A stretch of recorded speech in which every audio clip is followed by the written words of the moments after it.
सुरमो छा आहे? सुरमे जी तारीख़ी हैसियत छा आहे? छा सुरमो पत्थर आहे?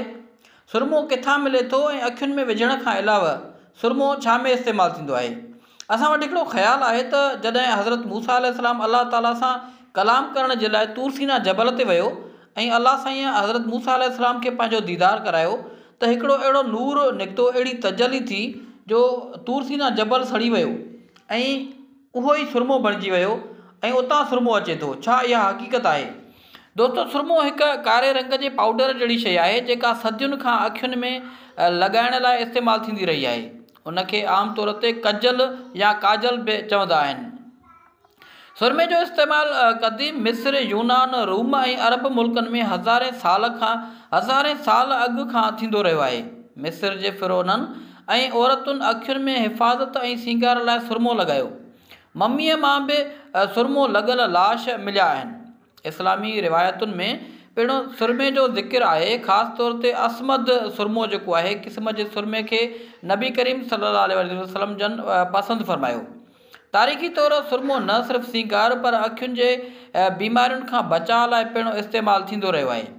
हाणे सुवालु इहो आहे त छा सुरमो पत्थर आहे? जी हा, असुल ऐं कुदरती सुरमो पत्थर मां ई ठहंदो आहे।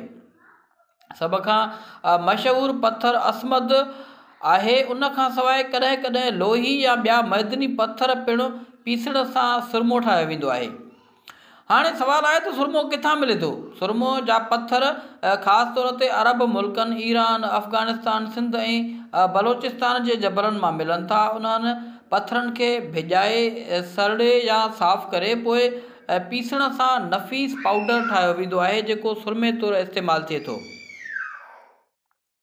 अखियुनि में लॻाइण सभ खां मशहूरु आहे, पर सुरमो ॿियनि मक़सदनि जे लाइ बि इस्तेमालु थींदो आहे। मिसाल जीअं दवाउनि में, ख़ासि करे पुराणे यूनानी ऐं तिब नबवीअ में अखियुनि जे बीमारियुनि जहिड़ो क सूर, ॻाढ़ाण या ॾिसण जी कमज़ोरी जे लाइ सुरमो इस्तेमालु कयो वेंदो आहे।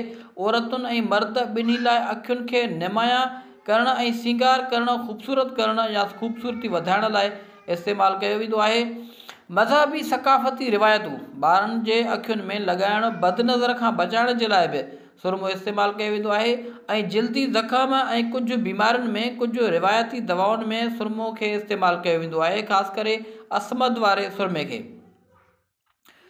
हज़रत मूसा अलैहिस्सलाम अलाह ताला सां कलाम करण लाइ तूर सीना जबल ते विया। जॾहिं मूसा अलाह खे सिधी तरह ॾिसण जी ख़्वाहिश कई त अलाह फ़रमायो त तूं मूंखे नथो ॾिसी सघीं, पर जबल ॾांहुं ॾिस। पोइ जॾहिं अलाह जो नूर तजली जबल ते ज़ाहिर थियो त जबल टुटी भुरी वियो ऐं मूसा बेहोश थी किरी पियो। क़ुरान ऐं सही हदीसुनि में किथे बि इहो वाज़े बयानु नाहे त जबल तूर सीना सड़ी सुरमो थी वियो। इहा ॻाल्हि घणो करे अवामी रिवायत या लोक कहाणीअ तौरु मशहूरु आहे। मुमकिन आहे त माण्हू उहो सम्झी वेठा हुजनि त जबल जे पत्थर सड़ी कारो थी वियो हुजे ऐं पोइ उन्हीअ मां सुरमो मिलंदो हुजे। हज़रत मूसा ऐं जबल तूर जो वाक़ियो क़ुरान में हिकु मौजज़ाती तजलीअ जो मंज़र आहे, पर जबल सुरमो थी वियो वारो ख़्यालु तारीख़ी ऐं शरई तौरु साबित नाहे।